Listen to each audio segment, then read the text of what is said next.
Bwana Yesu asifiwe.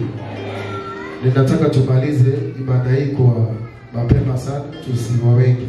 Najua wengine walikuja mapema. Bwana Yesu asifiwe.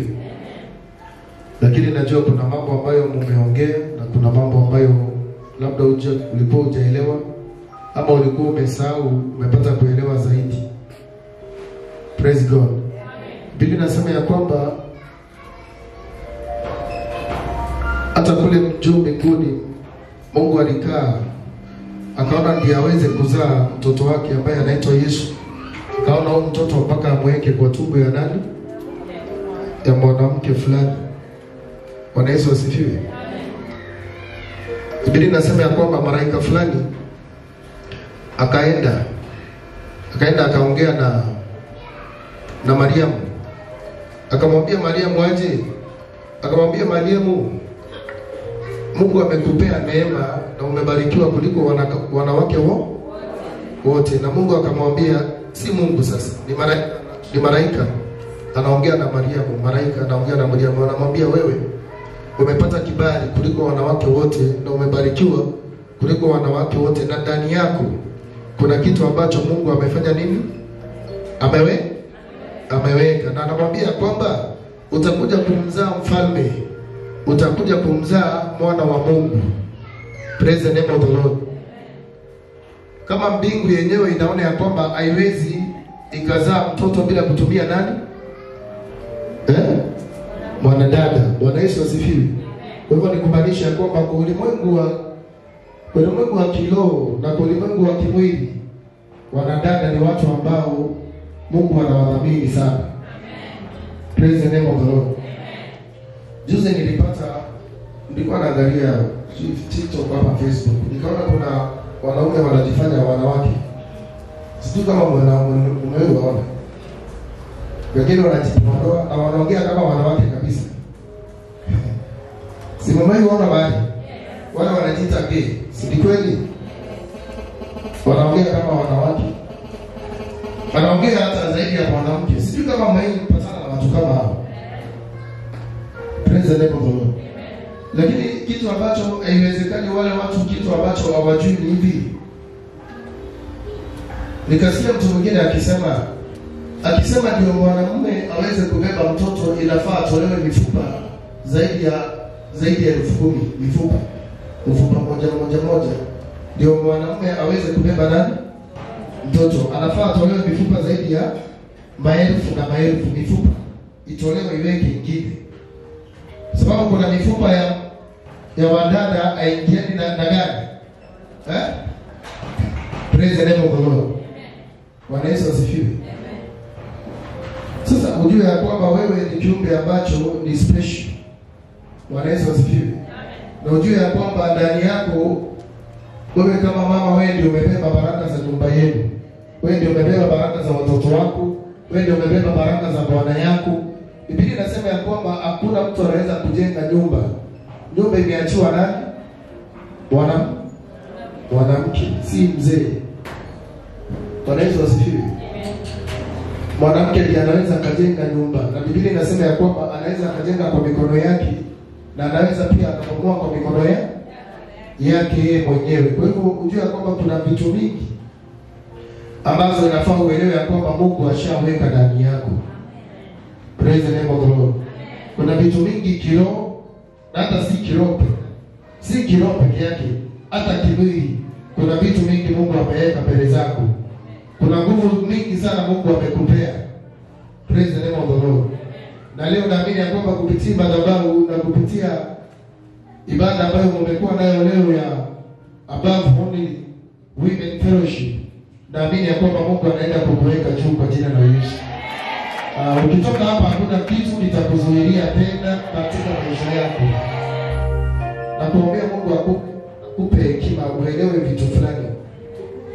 Kuna vitu ambazo tunahitaji Mungu awafunze. Praise the name of the Lord. Kuna kitu unaweza funzwa na mzazi, kuna kitu unaweza funzwa na daktari, kuna kitu unaweza funzwa na mwalimu, lakini kuna vitu ambazo unahitaji Mungu afanye nini? Akufunze. Bwana Yesu asifiwe. Kuna vitu unahitaji Mungu mwenyewe akufunze. Hizo vitu naomba Mungu aanze kukufunza ukitoka hapa katika jina la Yesu. Vitu za kiungu. Praise the name of the Lord. Yesu asifiwe. Kwa sababu ya muda nataka tutumie mwili na damu ya Yesu. Tukishatumia mwili na damu ya Yesu, nadhani hawa walikuwa wameandaa maybe chai juu yenu, mtatumia. Bwana Yesu apewe sifa. Na sitaki nikae sana, na sitaki pia nihubiri sana sababu kesho ni Sunday na najua wengine wenu mmekuja mapema. Praise the name of the Lord. Lakini wadada wa hii madhabahu, kitu nawaombea ni ya kwamba wadada wa New Life na wadada wamebarikiwa. Bwana Yesu asifiwe. Wadada wa New Life ni watu wamefanya nini? Wamebarikiwa. Na mubarikiwe zaidi katika jina la Yesu. Wewe ni mtakatifu, hauwezi kukaa kwa mtu ambaye ako na dhambi. Mimi ni mwenye dhambi, mimi ni binadamu, niko kwa hii dunia. Nimekukosea kwa kuona, nimekukosea kwa kupanga mambo mabaya, nimekukosea kwa kufikiria, nimekukosea kwa mambo mengi. Nisamehe tu. Ninapotumia mwili na damu yako, uniongoze. Isiwe mwili wa kawaida na isiwe damu ya kawaida, lakini iwe ni ule mwili wako na iwe ni ile damu yako peke yake ambayo nitapokea kupitia madhabahu. Naomba kibali unitakaze, unisamehe. Nena pamoja nami ndio niongoze. Kutoka hapo sasa chukua maisha yangu, uniongoze. Wewe ndiye nahitaji na kuomba kibali katika jina la Yesu. Amen. Baba, katika jina la Yesu tunaombea mwili huu usiwe mwili tena, bali huwe mwili wako ndani ya mwili zao. Mwili yetu imebeba magonjwa, mwili yetu imebeba vifo, mwili yetu imebeba ajali, mwili yetu imebeba shida mingi, mwili yetu imebeba mawazo mengi, mwili yetu imebeba mambo mengi tofauti yaliyo kinyume na wewe. Tunapotumia huu mwili katika jina la Yesu, ubadilishe mwili wetu. Tunapotumia hii damu katika jina la Yesu, na damu zetu zibadilike. Damu zetu zina magonjwa, damu zetu zimepangiwa mambo mabaya, damu zetu hata zimepangwa kumwaga kwa barabara, zimepangwa kumwaga mahali pengine popote pale. Usikubali hayo yatimie, lakini mapenzi yako yatimie juu ya damu yetu, mapenzi yako yatimie juu ya miili zetu. Tunapopokea mwili wako, tukupokea kwa hiyo madhabahu. Kupitia madhabahu tubariki. Kumbuka na nyumba zetu, kumbuka na wazee wetu, kumbuka na wake zetu, kumbuka na watoto wetu, kumbuka na wazazi wetu, kumbuka na maisha yetu yote. Tunapotumia mwili huu, tukabarikiwa kutoka kwako, na ni katika jina la Yesu tumeomba na kuamini. Tutaseme amen. Dua yako ndio ya nini? Iwe ya heshima. Ya heshima katika jina la Yesu. Na pia watoto wenu wabarikiwe na hekima. Mungu awape hekima. Ukiwa na hekima, mataifa watakutafuta. Bwana Yesu asifiwe. Jambo lingine ningependa niwaombee muelewe ni ya kwamba kuwa na maisha mazuri ni kuwa mtu wa faida. Unaelewa hivyo? Mtu anakuoa ndio apate nini? Mtu anakuoa ndio apate nini? Faida. Ama unaolewa upate nini? Anakuoa ndio apate nini? Apate faida, si watoto. Faida. Bwana Yesu asifiwe. Faida. Na ndipo unaona kuna mtu ameolewa, ana ndoa yake na ndoa yake inaendelea vizuri. Kuna mtu anaweza shindwa, huyu mbona ameolewa na mimi sijaolewa? Praise the name of the Lord. Bwana Yesu asifiwe. Sasa uelewe ya kwamba unaoleka kwa sababu ya nini? Ukitaka ndoa mzuri lazima ukuwe na nini? Faida. Na faida. Wakati mtu ameona ya kwamba ana faida na wewe, anaachana na wewe. Ni kweli ama si kweli? Biblia inasema hivi, hii chumvi kama itaisha taste inafanya nini? Inatu? Sasa hii chumvi imefanya nini? Haina faida. Bwana Yesu asifiwe. Kwa hivyo uelewe, ukitaka kuwa na ndoa ya heshima uwe na nini? Uwe profitable. Bwana Yesu asifiwe. Uwe profitable azini, ukiolewa unamwambia bwana yako, mimi naona tukinunua gari. Praise the name of the Lord. Mimi naona tukijenga nyumba. Nakuuliza, unajenga nyumba na wewe hata sasa hizi umelala jana unajenga nyumba, unamwambia naamini hiyo. Hiyo ni nini? Hiyo ni faida. Bwana Yesu asifiwe. Lakini si mnalala jana unamwambia sasa nikukufa tumekufa. Praise the name of the Lord. Hiyo ni kumaanisha faida imefanya nini? Imeisha. Bwana Yesu asifiwe. Uelewe wakati tunaishi kwa hii dunia, hii dunia si kama ile ya zamani. Hii ni dunia nyingine ambayo ni tofauti na kitambo. Praise the name of the Lord. Jambo lingine ambalo nitakuombea ni Mungu akupee watu wa kukushika mkono. Hauwezi tembea peke yako. Bwana Yesu asifiwe. Kuna mwingine anasema sihitaji mtu yeyote, nahitaji Mungu peke yake. Ni sawa, unahitaji Mungu, lakini pia watu unafanya nini? Unawahitaji. Kama ni kazi nzuri utapata, kuna mtu atakusaidia uipate. Kama hutaelewa hivyo umepotea. Bwana Yesu asifiwe. Praise the name of the Lord. Kama ni nyumba ya heshima utajenga, ujue ya kwamba hiyo nyumba kama utaijenga, kuna watu utafanya nini? Utawahitaji. Praise the name of the Lord. Ndoa yako na wewe ya nini? Iwe ya heshima katika jina la Yesu. Na pia watoto wenu wabarikiwe na hekima. Mungu awape hekima. Ukiwa na hekima, mataifa watakutafuta. Bwana Yesu asifiwe. Jambo lingine ningependa niwaombee muelewe ni ya kwamba kuwa na maisha mazuri ni kuwa mtu wa faida. Unaelewa hivyo? Mtu anakuoa ndio apate nini? Mtu anakuoa ndio apate nini? Faida. Ama unaolewa upate nini? Anakuoa ndio apate nini? Apate faida, si watoto. Faida. Bwana Yesu asifiwe. Faida. Na ndipo unaona kuna mtu ameolewa, ana ndoa yake na ndoa yake inaendelea vizuri.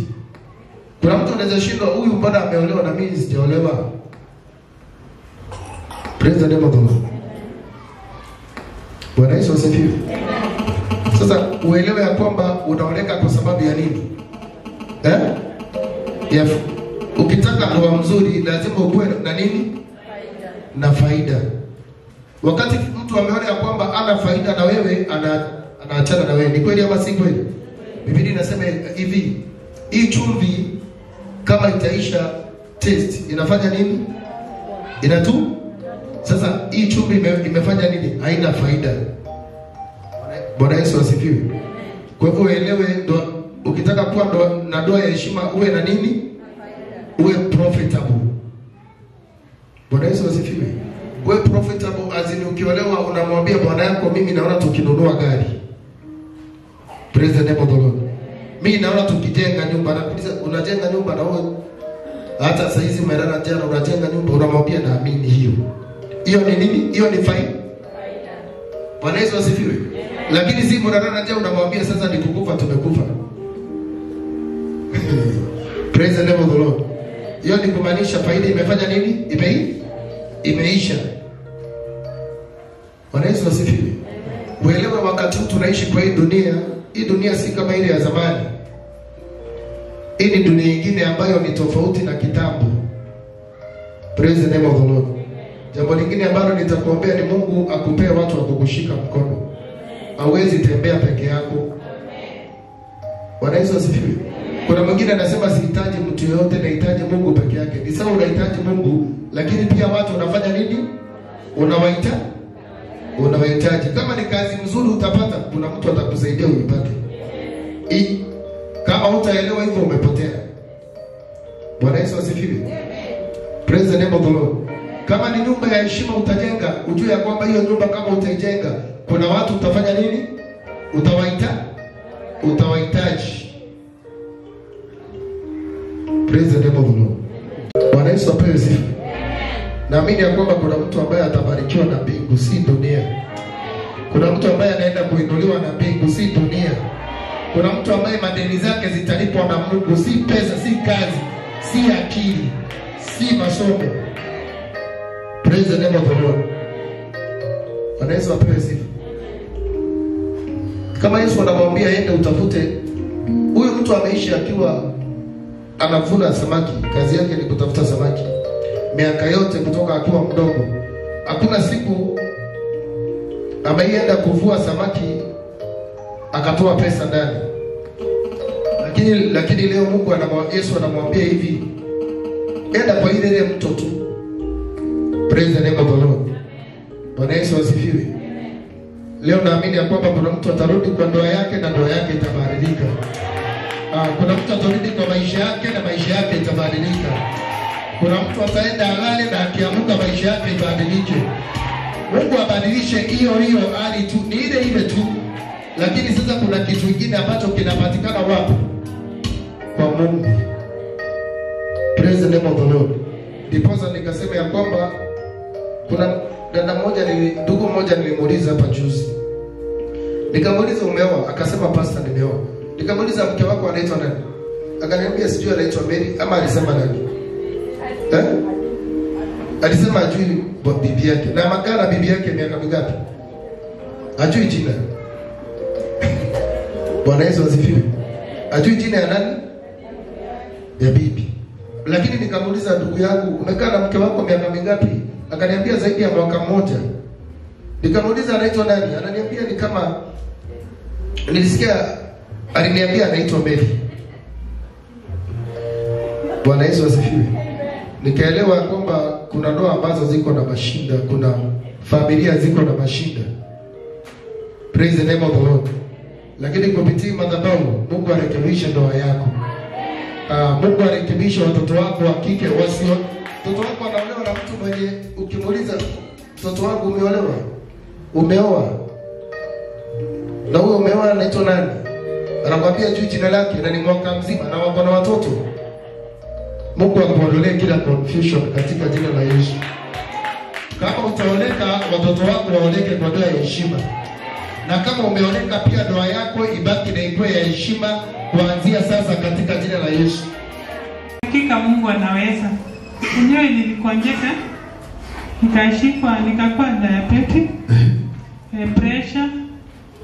Tena akasema sijui niko na uko na diabetes tena na fats kwa liver na mafuta. Kwa mwili. Hakika jana nilienda kujipima, nikapata hiyo maugonjwa iliisha katika jina la Yesu. Aminia kwa hii madhabahu, naye Mungu anatenda. Lakini unakumbuka nilikuambia wachana na vitu vingi. Uliniambia wachana na nyama. Hata na kuku, mara mkate nini? Si eti ukiwa na pesa sababu unaweza kula kuku ukulage moja kila siku. Tunaelewana hivi? Kuna mtu unajua mimi nilikuwa na mashida kitambo. Siliwaambia kuna siku nilikula chapati 12.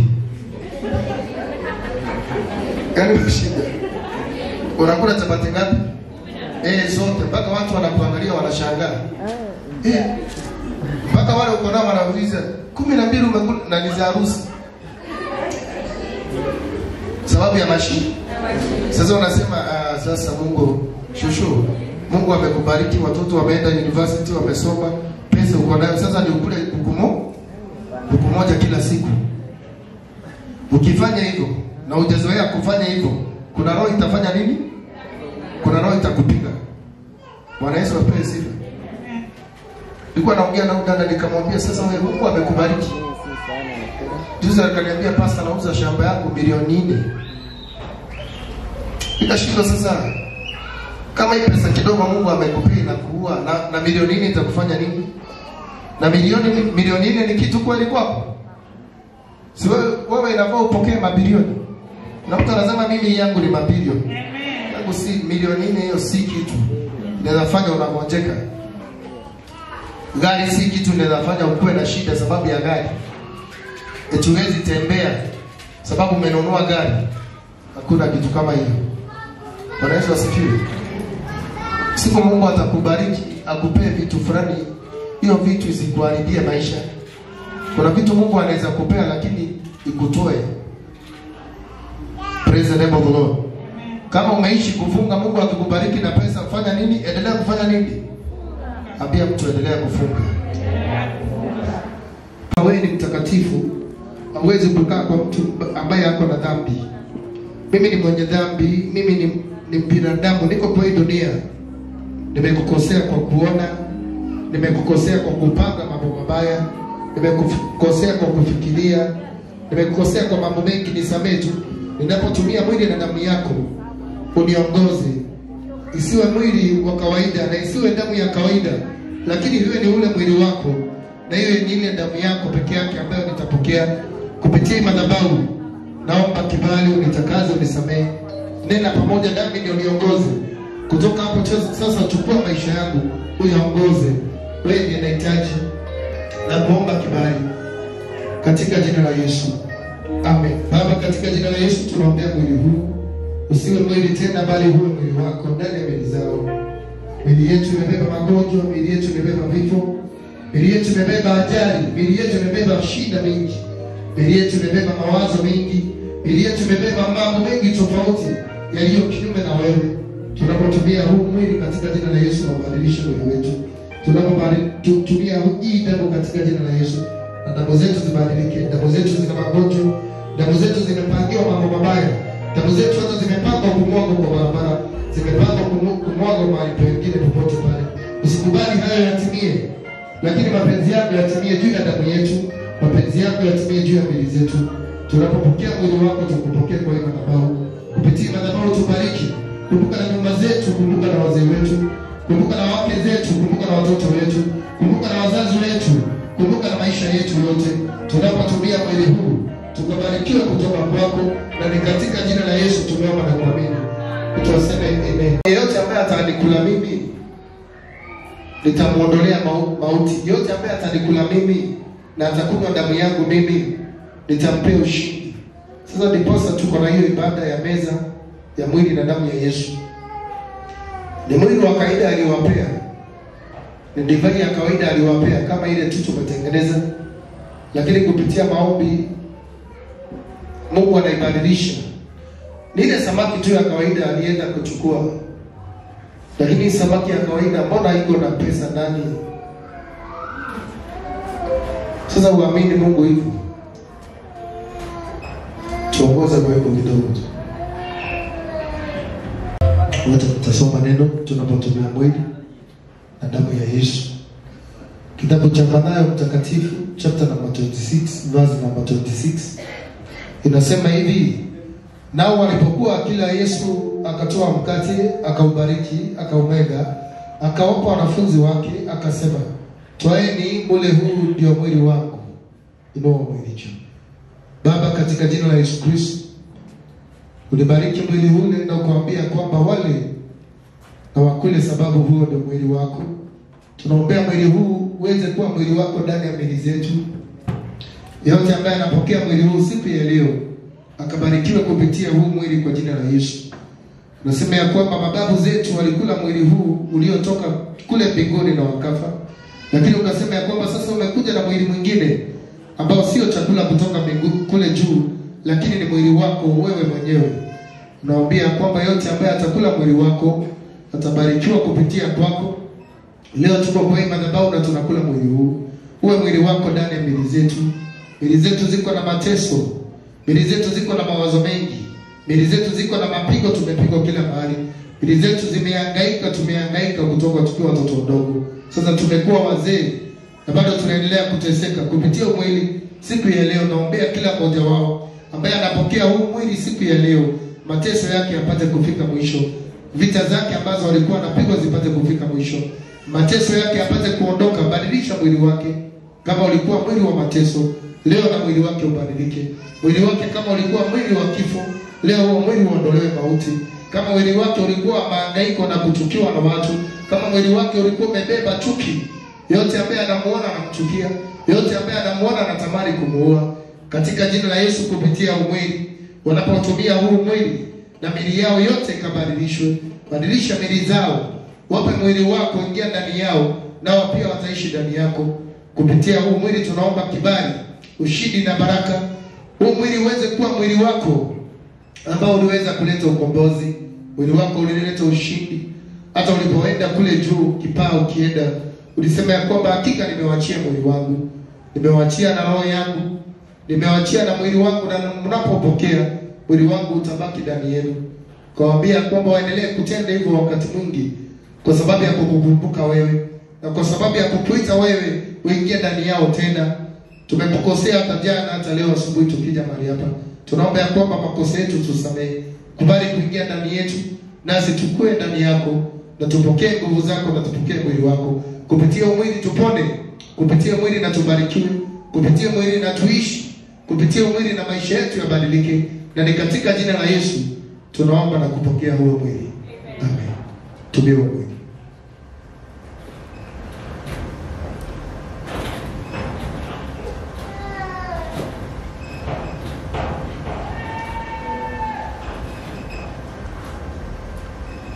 Amen. Tuendelea kusoma kitabu hicho cha Mathayo Mtakatifu, chapter number 26 verse number 27. Inasema hivi: akakitoa kikombe, akashukuru, akawapa, akasema, "Nyweni nyote katika hiki, kwa maana hii ndio damu yangu ya agano la kale na jipya, imwagikayo kwa ajili ya wengi kwa kuondolewa dhambi." Ino hiyo damu hiyo. Katika jina la Yesu, ulipomaliza kuwapea ule mwili, pia ukachukua kikombe hiki, ukakibariki. Tunaomba hiki kikombe kikabarikiwe na wewe. Hiki kikombe kikaweze kuwa damu yako ndani ya damu zao. Yote ambaye atakunywa damu hii siku ya leo, na maisha yake yabadilike katika jina la Yesu. Yote ambaye atakunywa damu hii katika madhabahu haya, kama kuna mipango mibaya ya muovu shetani ya kumwaga damu yake, kama kuna mipango mibaya ya mapepo za kuzimu ya kumwaga damu yake, kama kuna mipango mibaya ya maadui ambao anawajua hata kwa majina, ambao wanapanga kumwaga damu yake, hakuna damu yake itamwagika kwa jina la Yesu. Tunaomba ya kwamba pia umsamehe dhambi ambazo ametenda mbele zako. Tusamehe dhambi zetu. Tumekukosea kwa kuona, kwa kusikia, kwa kuongea, kwa kufikiria. Tunaomba utusamehe. Damu yako ingie ndani ya damu yetu. Tumia hiyo damu. Amen.